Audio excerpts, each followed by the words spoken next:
शेतकरी मित्रांनो, कर्जमाफी मिळणारच, पण त्यासाठी शेतकऱ्यांना सुद्धा पुढे यावं लागणार।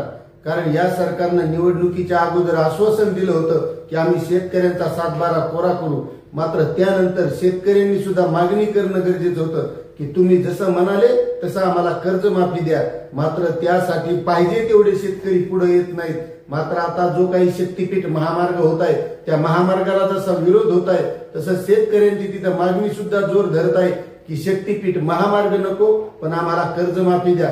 आणि तसंच आता सर्व शेतकऱ्यांनी पुढे येणं गरजेचं आहे आणि त्यावेळेस या निर्दयी सरकारला जाग येईल आणि शेतकऱ्यांना कर्जमाफी मिळेल। मग तो मराठवाडा असो, पश्चिम महाराष्ट्र असो, विदर्भ असो, उत्तर महाराष्ट्र असो, सर्व शेतकऱ्यांनी पुढे येणं गरजेचं आहे। कारण आश्वासन त्यांनी दिलेलं आहे, त्यांना दुसऱ्या योजनांसाठी पैसे आहेत, मात्र शेतकऱ्याच्या कर्जमाफीसाठी पैसे नाहीत। म्हणून प्रत्येक शेतकऱ्याने यापुढे येणं गरजेचं आहे। मग गावागावात ग्रुप करा, गावागावात संघटना करा, तालुक्यात संघटना करा, प्रत्येक तहसील कार्यालय असेल, जिल्हाधिकारी कार्यालय असेल, प्रत्येक कार्यालयात या संबंधीचं निवेदन देणं गरजेचं आहे।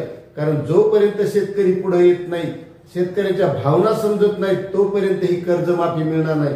आणि शेतकरी मित्रांनो, जे 2 अधिवेशन झाले, या अधिवेशनामध्ये मोजक्या आमदारांनी या कर्जमाफीबद्दल चर्चा केली, मात्र बरेचसे असे आमदार आहेत की त्यांनी ब सुद्धा काढला नाही किंवा कर्जमाफीचा क सुद्धा काढलेला नाही।